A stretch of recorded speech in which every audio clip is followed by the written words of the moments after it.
ನಮ್ ಬೆಂಗಳೂರು ಅಂದ್ರೆ ನಿಮ್ಗೆ ಏನ್ ನೆನಪಾಗುತ್ತೆ? Traffic, IT companies, filter coffee, night life, ಇದೆಲ್ಲ ನೆನಪಾಗುತ್ತೆ. ಆದ್ರೆ ಬೆಂಗಳೂರಲ್ಲಿ ಅವಾಗ ಒಂದ್ ಮನೆ ಇತ್ತು. ಆ ಮನೆ ನೋಡಿದ್ರೆ ಜನ ತುಂಬಾ ಹೆದರ್ಕೋತಾ ಇದ್ರು. ಯಾವ ಮನೆ ಅದು, ಅಲ್ಲಿ ಏನ್ ನಡೆದಿತ್ತು ಅನ್ನೋ ಕಂಪ್ಲೀಟ್ ಆದ ಸ್ಟೋರಿನ ಈ ಒಂದು ವಿಡಿಯೋದಲ್ಲಿ ನೋಡೋಣ.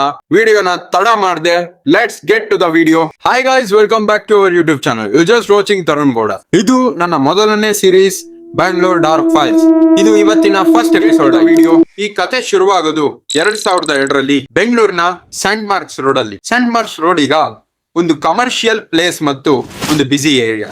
ಆದ್ರೆ ಅವಾಗ ಅಲ್ಲೊಂದು ದೊಡ್ಡದು ಸುಂದರವಾದ ಮನೆ ಇತ್ತು. ಆ ಮನೆ ನೋಡಕ್ಕೆ ತುಂಬಾನೇ ಚೆನ್ನಾಗಿತ್ತು. ಆ ಮನೆ ಹೆಸರು ಬಂದು ಟೆರಾವೇರಾ. ಆ ಮನೆಯಲ್ಲಿ ವಾಸ ಮಾಡ್ತಿದ್ದವರು ಡೋಲ್ಶಿ ವಾಸ್. ಇವರೊಬ್ರು ಪಿಯಾನೋ ಟೀಚರ್ ಆಗಿದ್ರು.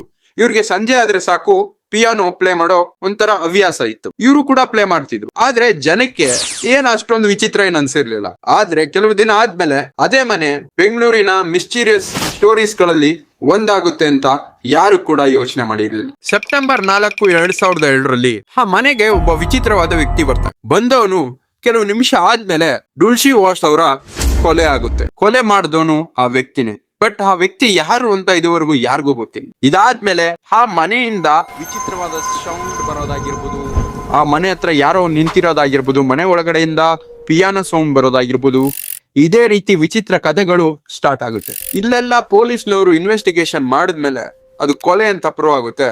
ಬಟ್ ಆದ್ರೆ ಇಲ್ಲಿವರೆಗೂ ಅಲ್ಲಿ ಬರೋ ಪಿಯಾನೋ ಸೌಂಡ್ ಒಂದು ಮಿಸ್ಟೀರಿಯಸ್ ಆಗಿ ಅದು ಯಾರು ಪ್ಲೇ ಮಾಡ್ತಾ ಇದಾರೆ ಮತ್ತೆ ಏನ್ ಪ್ಲೇ ಮಾಡ್ತಾ ಇದಾರೆ ಅನ್ನೋದನ್ನ ಯಾರಿಗೂ ಗೊತ್ತಿಲ್ಲ.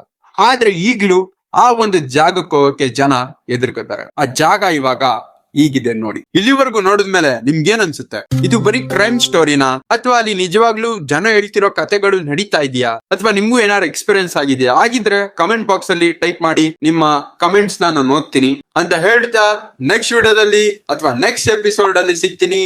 Until then take care. ನಮಸ್ಕಾರ.